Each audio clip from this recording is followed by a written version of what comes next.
Jūsų įrenginys reikalauja remonto? Siūlome nemokamą diagnostiką. Be skambučių ar kelionių, paimame tiesiai iš jūsų durų ir grąžiname.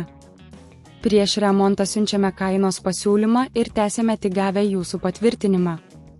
Paprasta, skaidru ir profesionalu. Nuoroda aprašyme. Pasiruošimas. Prieš pradedant įsitikinkite, kad turite visus reikalingus įrankius, atsuktuvą, plokščią atsuktuvą ir naują DYSON SV14 motorą. Taip pat turėtumėte turėti šiek tiek laiko ir kantrybės. Dulkių siurblio išjungimas. Prieš imantis bet kokių veiksmų, įsitikinkite, kad dulkių siurblys yra išjungtas ir atjungtas nuo maitinimo šaltinio.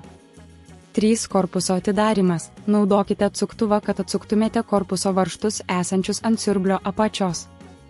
Atsargiai nuimkite viršutinę dalį, kad atskleistumėte motorą. 4. Motoras ir laidai. Suraskite motorą, jis bus prijungtas prie laidų.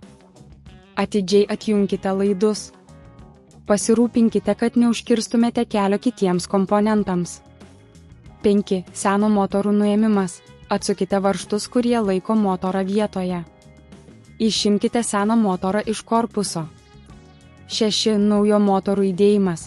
Paimkite naują DYSON SV14 motorą ir įdėkite jį į tą pačią vietą, kur buvo senas.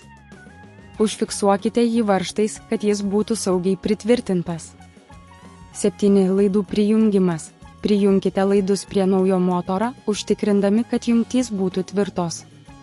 8. Korpuso uždarimas. Uždarykite dulkių siurblio korpusą, užsukdami visus varžtus atgal.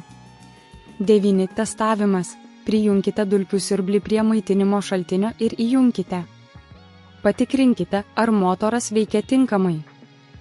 10. Nemokama diagnostika. Jeigu kyla problemų, siūlome nemokamą diagnostiką, kad galėtume nustatyti galimas problemas. 11. Paėmimo į namus paslauga. Jei neturite galimybės ar noro pats atlikti šio remonto, mes siūlome patogią paėmimo į namus paslaugą. 12. Kainos pasiūlymas. Prieš pradedant remontą pateiksime jums kainos pasiūlymą, kad žinotumėte, kiek tai kainuos. Susisiekite su mumis dėl išsamesnės informacijos. Jūsų įrenginys reikalauja remonto? Siūlome nemokamą diagnostiką. Be skambučių ar kelionių, paimame tiesiai iš jūsų durų ir grąžiname. Prieš remontą siunčiame kainos pasiūlymą ir tęsiame tik gavę jūsų patvirtinimą. Paprasta, skaidru ir profesionalu. Nuoroda aprašyme.